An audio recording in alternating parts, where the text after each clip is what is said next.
जय। सच्चे दरबार की जय। और ना ताली बजाए अपनी दीदी की जय। ये बात पर सबको ताली बजा दो एक बार हाथ उठा के बोली हर हर महादेव की। तो कैसे गाय के बा दिला लागल हमार दिला लागल हमार ए वो भोला बाबा हवा से दिला लागल हमार दिला लागल हमार ए वो भोला बाबा हवा से दिला लागल हमार दिला लागल हमार ए वो भोला बाबा हवा से दिला लागल हमार दिला लागल हमार ए हो भोला बाबा हवा से अजी ए हो भोला बाबा हवा से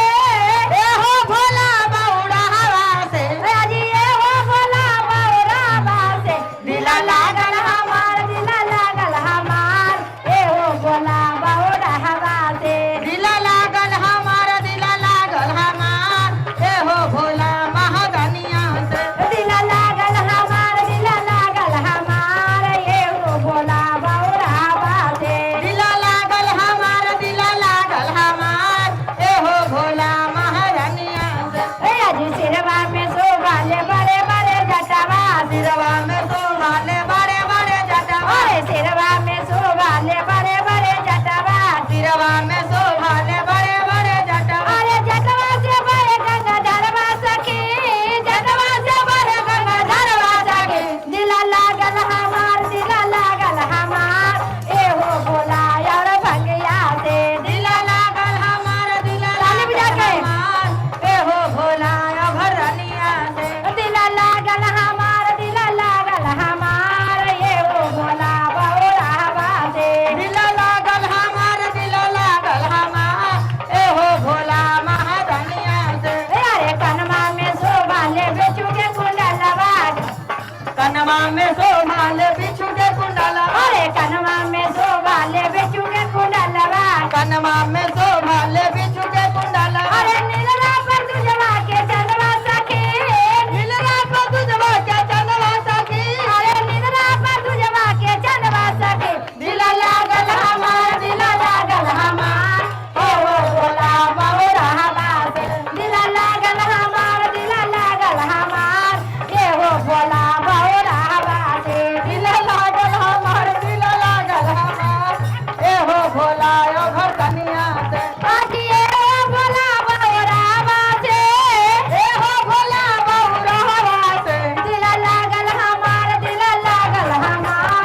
ए हो भोला बाबा हवा से दिला लागल हमार दिला लागल हमार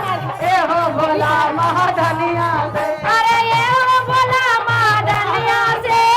ए हो भोला महाधनिया से अरे ए हो भोला महाधनिया से दिला लागल हमार दिला लागल हमार ए हो भोला महाधनिया से दिला लागल हमार दिला लागल हमार ए हो भोला महाधनिया से अरे गलवा में शोभाले लगवा के हरवा गलवा में शोभाले लगवा के हरवा अरे गलवा में शोभाले लगवा के हरवा गलवा में शोभाले लगवा के हरवा कैसे करे के बाद थोड़ा थोड़ा मीठा मीठा ताली बजाते रहिए कैसे तनी तनी पीछे चल जाएंगे पीछे आके डांस करा भगवान के भक्ति पीछे आके अये दीदी तू ऐसा और लंबे चौड़े एकदम झकी जा पीछे पीछे पीछे पीछे पीछे पीछे ऐसे चला पीछे लंबे चौले झूमे को पीछे करके कैसे कहे के बा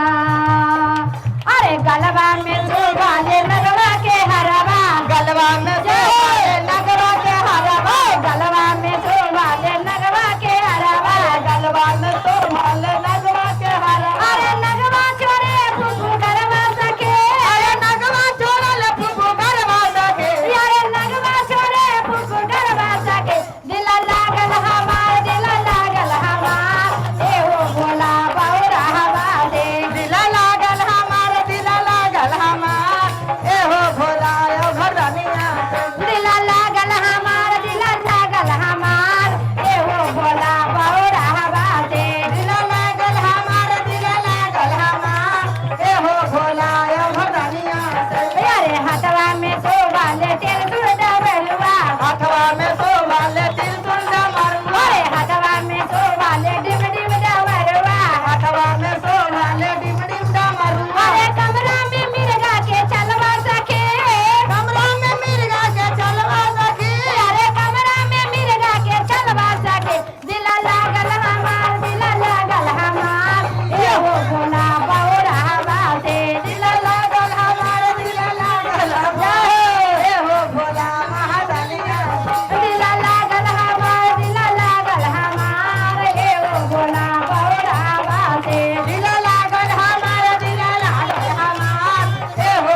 मला